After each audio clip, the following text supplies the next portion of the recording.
I met Mary and Estella Burns my senior year of college. She wasn't a fellow student of mine. She worked as a waitress at an off-campus pizza place that my friends and I visited about once every 2 weeks. George, Sam, Mike, and I stopped by Stell's on the second day of work. It was pretty corny of me, but when she let us know right away that she preferred Stell to Stella or Estella, asked us to order, I said, "A large serving of pepperoni, a pitcher of corlite, and an invitation to go out with you." She looked in her notebook, writing down the order, and when she was done, she looked at me and said, "I have Wednesday and Thursday off. Which one do you want?" "Can't I have both?" "I guess it would depend on how the first one goes." The first went very well, as did all the subsequent ones, especially after the 8th, when we made love for the first time. Stell was a junior in high school when she had to drop out because her financial support ended when her parents died in a car accident. I learned the whole story on our 5th date. I asked her if she had enough insurance to help. If they had any money, I don't know about it. No one ever called me about it. I know they had money in the bank, but the bank wouldn't let me have it because the account doesn't have my name on it, and I wasn't legally entitled to it. "Didn't you hire a lawyer?" "I don't have money for a lawyer." "Well, maybe fate decided we found each other to help you. It just so happens that my Uncle Dan is a lawyer, and I can get a family discount." To make a long story short, not only did Uncle Dan get her bank funds returned to her, but he also found out that her father had a safe deposit box, and when they opened it, they found a $100,000 life insurance policy in there that had a double accidental death clause, and she was named as the beneficiary. There were also documents that showed that both her mother and father had life insurance as part of the Social Security package where they worked. $10,000 for her father and $5,000 for her mother, and both of those policies paid double the amount for accidental death, and she was listed as a secondary beneficiary. In 3 weeks, she had gone from a penniless former student to a young lady with over $225,000 in her bank account. I asked Stell to marry me when I graduated, and she said yes, but only after she got her degree and found a job. When I graduated, I had a job. It was with the company I had interned for the previous 2 summers, so I had pretty much settled in when I moved to full-time work. The job paid well, and I had some savings, including the $10,000 my parents had given me for graduation, so I had enough for a down payment, and I bought a house. I built it ranch-style with 4 bedrooms, 2 baths, and a big backyard. There was a fairly large patio with a hot tub off to the side. When Stell first saw it, she got mad at me for not letting her in on the deal. With the money I have from insurance, we could have made a bigger down payment and maybe even paid all at once. If we were married, I would, but we're not. But we are going to be. But not until you graduate and get a job, and that's at least a year and a half away. A lot can happen in that time. What's your point? You'll meet new people, and you might meet someone who interests you, and you might want to see if you have something interesting to offer. When you start working, maybe someone will take an interest in you. Like I said, anything can happen in that time. You don't trust me. I have my doubts. You won't marry me until you graduate, although marriage won't affect your ability to go to school in any way, and you won't even move in with me until then. I've explained everything to you. Yes, and I understand your reasoning, but that in itself is enough to cause me to question it. Wanting a fulfilling college experience means meeting new people, trying new things, and anything can happen along the way. In fact, it's already happened. Twice in the past 2 weeks, you've turned me down for a date because you were going to do something with some of the girls you've been dating. It goes without saying that when girls go out, guys also go to try to meet those girls, and sometimes something happens. What can I do to convince you that you're the right man for me? That's something you'll have to deal with on your own. Shortly after this conversation, I asked her what she would like to do this coming Friday, and heard that she had already made a date for that evening. But I'm free on Saturday. That's not going to work. I already have a date for Saturday. Bye. And I hung up. I didn't really have a date for Saturday night, but I was glad I told her that. What I did have planned for Saturday was a barbecue. I invited all my new neighbors over to get to know each other better. The invitation I sent out said, from 2 o'clock to any other time, and it could last into the evening. Half an hour later, I got a call from Stell. I need an explanation, and I interrupted her by saying, I'm not interested in any explanation. You're free to do whatever you want. I'm asking you to at least not wear my wedding ring when you date another man. Have fun. Bye. And I hung up.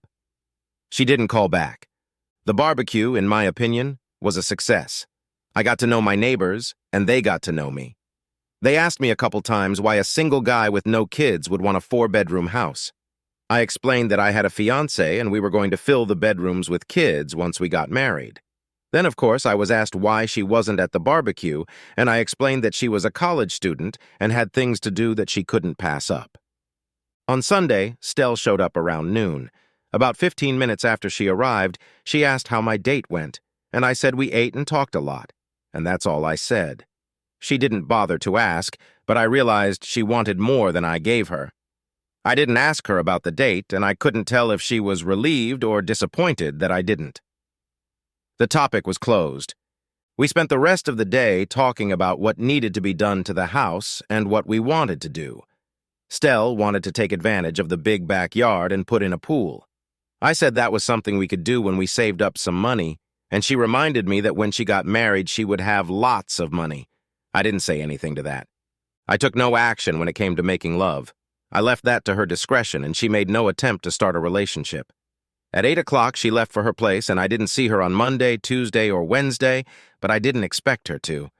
I remembered all the nights I had to study late or spend time after class in the library looking for the materials I needed. I called her on Thursday and asked her what she would like to do on Friday, and she said she already had a date for Friday. I wished her to have fun and hung up. Stell didn't know it, but all these dates she went on ended up at home sooner or later. On Friday, after coming home from work, I went in for a drink with my coworkers, and it was already 9 o'clock when I got home. When I got there, Stell's car was parked in the driveway. When I went inside, I found Stell in the bedroom hanging clothes in the closet. She turned around, looked at me, and said, "A while ago I asked you what I needed to do to show you that you were the man I wanted. You said I needed to figure it out for myself. I decided the best way to show you that was to move in with you, and that's exactly what I'm doing." In my opinion, it was a step in the right direction. We had gotten used to a very comfortable routine. There were times when she couldn't get home for dinner because of study circles or group projects, but I didn't do anything like that while I was in school.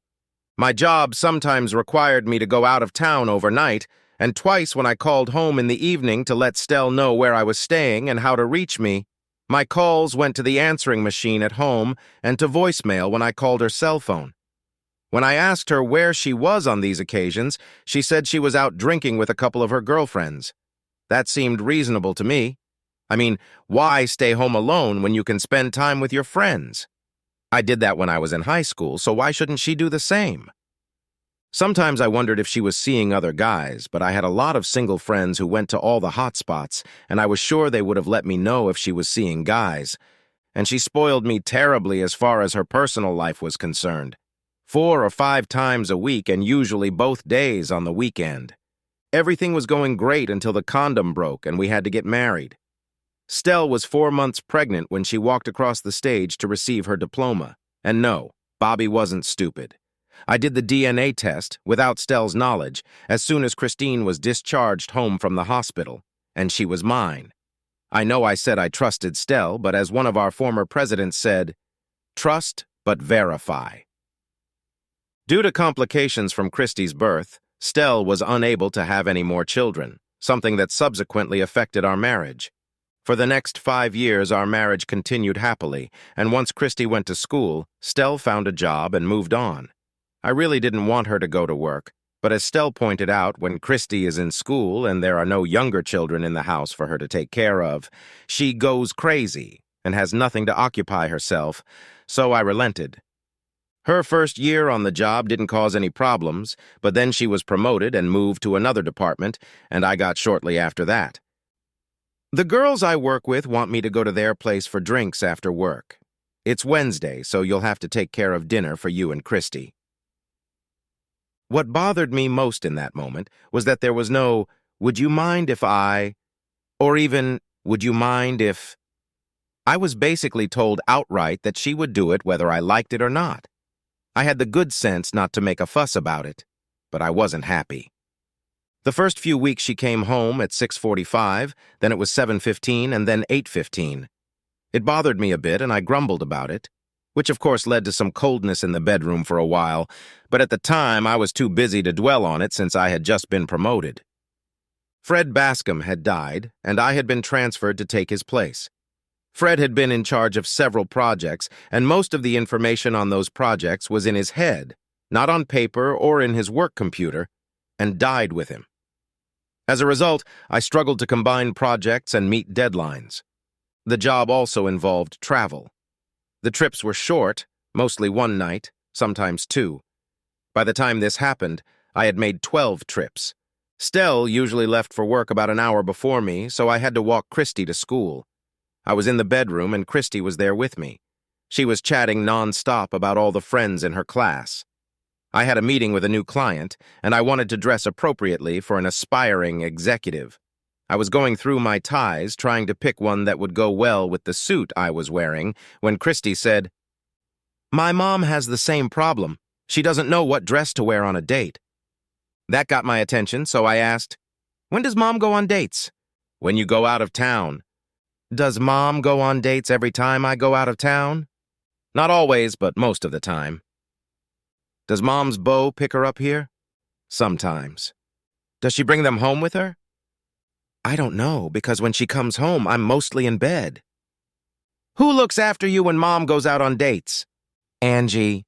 Sometimes Katie." Those were the names of two teenage girls who lived in the neighborhood. I used them both as babysitters when I took Stell to dinner and dances, something I was probably never going to do again. I wasn't going to argue with Stell, relying on the word of a 7-year-old. Not that I doubted what Christy had told me, but I needed hard evidence. After calling a couple detective agencies, I learned that the cost of a private investigator was beyond what I could afford, so I would have to do it myself. Although I really questioned that decision after paying for 2 nights in a hotel and an Avis rental for 2 days. I told Stell I had a 2-day trip to Chicago, packed my bag, and carried it to my car as I drove to work in the morning. I left work early and parked at the rental place from where I could see Stell's car.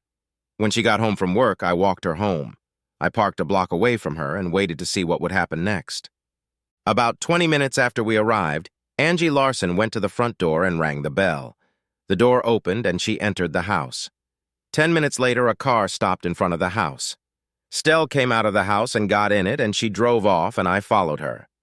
The car pulled into the parking lot of the Alhambra Hotel, and when they got out of the car, I saw that there was another woman driving. I wasn't prepared for this. I figured following them that Stell was with another guy and they were probably headed to a motel or something. I couldn't go into the living room to see what was going on because I didn't have anything with me for disguise. All I could do was sit and wait for her to come out so I could see what she would do. That turned out to be a mistake. She came out with another woman at 10:30 and went home. I went back to the hotel and tried to make sense of what I had just seen. The next day at lunchtime, I went shopping. I bought a wig and a false beard at a specialty store. I bought horn-rimmed sunglasses and took the lenses out. That evening, I was able to follow Stell again as she was coming home from work. She drove home again. Angie showed up. But this time, Stell got out, got in her car, and drove away. I followed her to the Meadows neighborhood, and she stopped in front of a house. A woman came out of it, got in her car, and they drove off. It wasn't the same woman Stell had been with last night. Once again, they ended up at the Alhambra. I gave them 5 minutes to go inside and get their bearings, and then I changed my clothes and went inside. I knew the Alhambra, and knew that the bar area was dimly lit, unlike the area around the bandstand and dance floor. My disguise was trivial, and I counted on it working in the dimly lit bar. If Stell saw me, recognized me, and wanted to know what I was up to, I'd just tell her the truth. I know that if I was willing to do that, why didn't I just confront her face to face? And not tell her that I thought she was cheating on me based on what a 7-year-old told me. That would have changed our relationship in ways I couldn't even imagine. No proof? Just a comment from a 7-year-old? No, thank you. If there was going to be a confrontation, it would only be if I had hard evidence. I took a seat at the far end of the bar so I could be as far away from the dance floor as possible, but still see the dance floor. Stell and the woman she picked up were sitting at a table, actually 2 tables pushed together, with 4 other women. At 6:45, the orchestra came in, took their seats, and at 7 they started playing. The men started coming up to the table and asking the ladies to dance, and the ladies got up and went out on the dance floor. Stell never danced with any one man in particular, and all of her dances were clean and casual. There was no touching, although one guy's hand slowly slid to her ass, but she didn't tolerate it. She stepped away from him and left him standing in the middle of the dance floor. Around 10 to 9, the ladies started to pack their purses to leave, so I got up and went to my rental car. Stell and her friend came out and got into Stell's car, and they drove out of the parking lot. I followed Stell as she drove the woman home, dropped her off, and headed back to our house. Sitting in the rental car, I called myself a dumbass for ever doubting my wife. She wasn't cheating. It was just a bachelorette party. But I was just a little curious, so one night I told Stell about what Christy had told me. It makes me curious. You dress up to go on dates, and sometimes someone picks you up right at home. Do I have anything to worry about? Not really. I took advantage of your absence to meet some of the girls I work with. What about the guy who's giving you a ride? It's not a guy giving me a ride. It's one of the girls. We have a certain rotation of drivers. That explained what I was seeing, but I was back to bad thoughts again. When I mentioned the word dating, Stell went pale. Why on earth would that happen? My thoughts? Okay, if she wasn't doing it in the evenings, she must have been doing it at other times. And the one thing I couldn't explain was her work hours. This led me to long lunch breaks. 2 days later, I was back in my rental car and could see Stahl's car in her company's parking lot. I got there a half hour before her usual lunch break. I knew what her usual lunchtime was because I had taken her to lunch several times. It was a good thing I got there early because instead of noon, she came out at 11:45. She got in her car, drove out of the parking lot, and headed west toward the motel. As I drove after her, I asked myself why she was cheating on me. What did I do, or not do, that caused this? My musings were interrupted when the left turn signal came on. Throwing a quick glance to my left, I saw Best Western. Stell turned left, but instead of turning left into the motel parking lot, she turned right toward the Village Inn, which was next to the Best Western. I sat in my car and watched the entrance to the restaurant until Stell got out and then followed her back to work. As she entered the building, I cursed myself for being such a suspicious fool. I stayed late to see if she left work early, but she got out at the usual time and went straight home. But I had rented an apartment for 3 days, so, more to punish myself than anything else, I spent the next 2 days sitting outside her workplace in the rental car, bored to tears. She never left the building at lunchtime and never left early. I turned in my apartment and hurried home. When I got there, Stell was cooking dinner.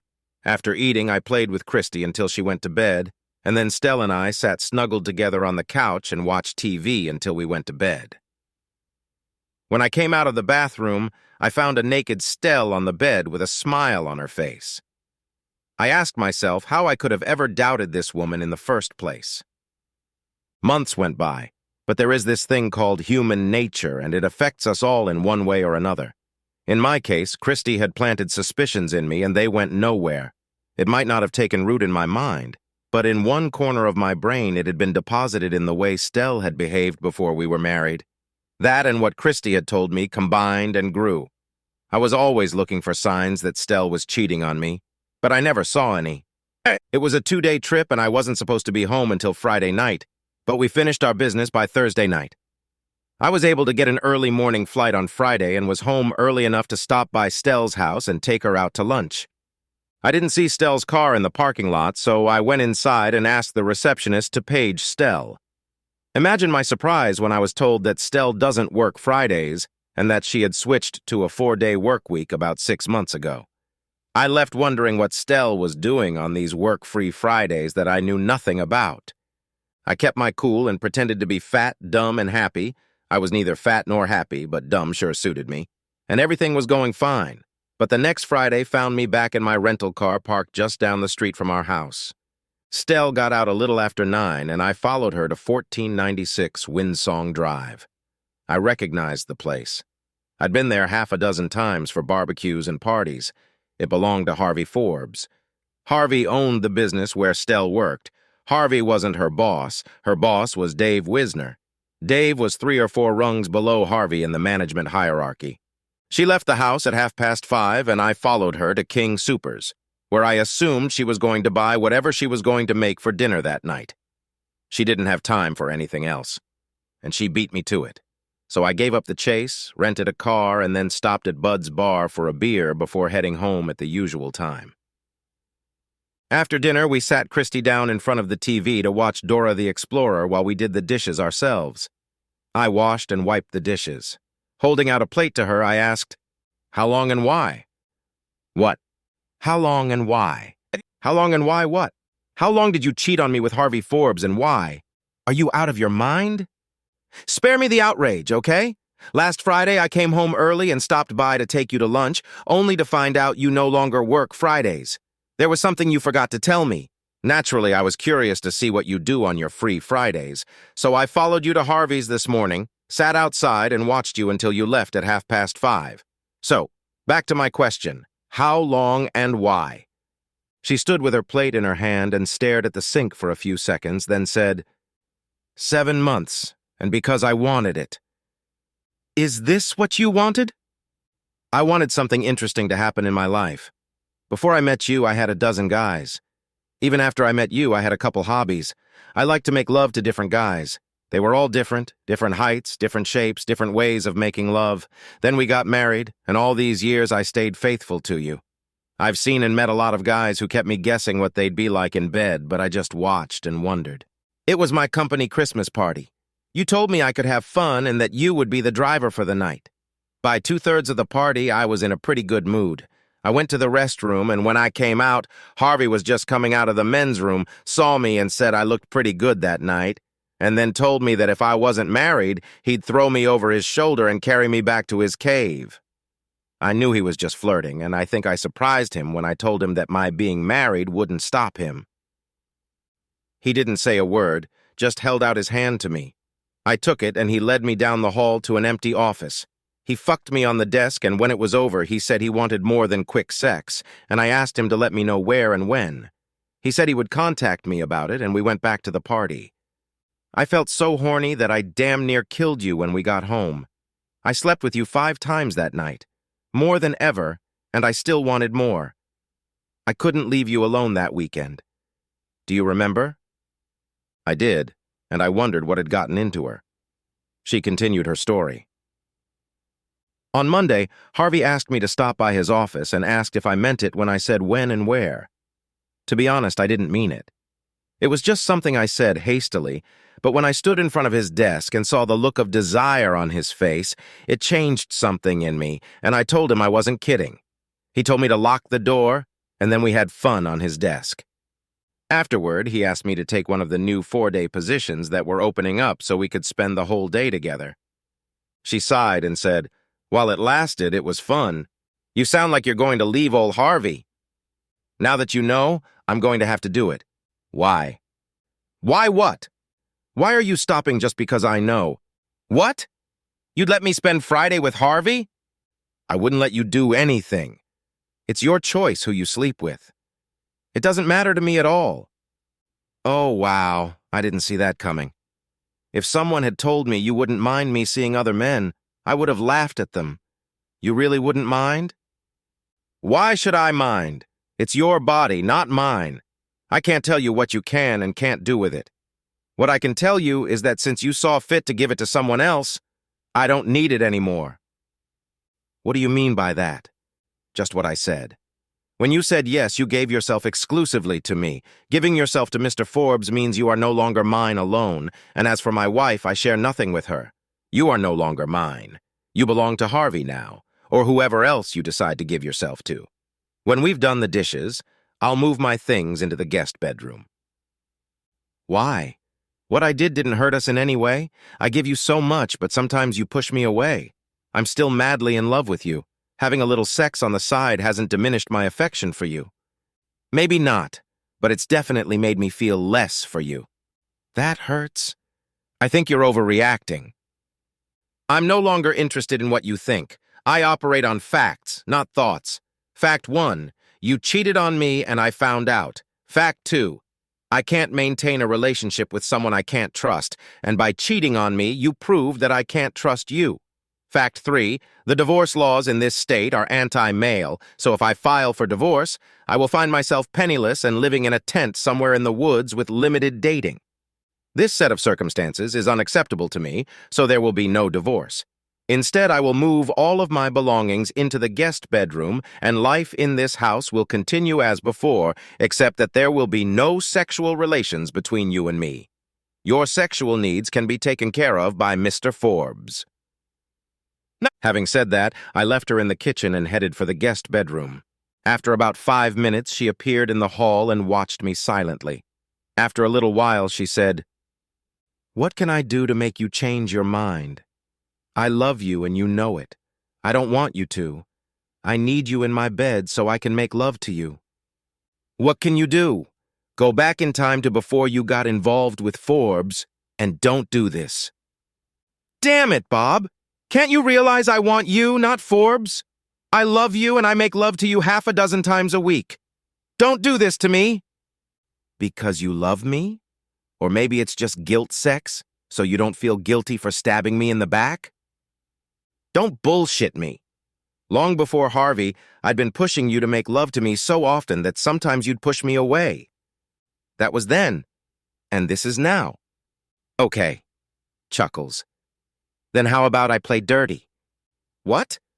There's no way I can sleep across from you and want to kick down your door and jump on your bones, so I have to move out. And if I do that, I might as well file for divorce. On what grounds? I don't need grounds. This is a no-fault state. You know what's going to happen. You just said so yourself. You're going to live in a tent somewhere and maybe see Christy once a month or so. The courts will grant you visitation rights, but you'll have to contact me to make arrangements, and no doubt I'll be hard to reach at times. On the other hand, you'll only have to pay child support until I remarry, and I'm sure Harvey would jump at the chance to put a ring on my finger. He's always wanted kids, but he can't have kids because he's infertile. He's always been jealous that we have Christy. I think he would be a great stepfather to Christy. You wouldn't? You want to bet? I'll make it easy for you. You don't have to come back to our bedroom. All you have to do is go through the hall and sleep at least 5 times a week, and your first visit should be tonight. As a bonus, I'll stop seeing Harvey. I'll leave the lights on for you, she said as she headed into the living room. She had me and she knew it. I knew her too well. When she got herself worked up about something, nothing could stop her from going full speed ahead. For me, it was a case of you're damned if you do and damned if you don't, all because of a word spoken into my ear by a 7-year-old. Sparkle.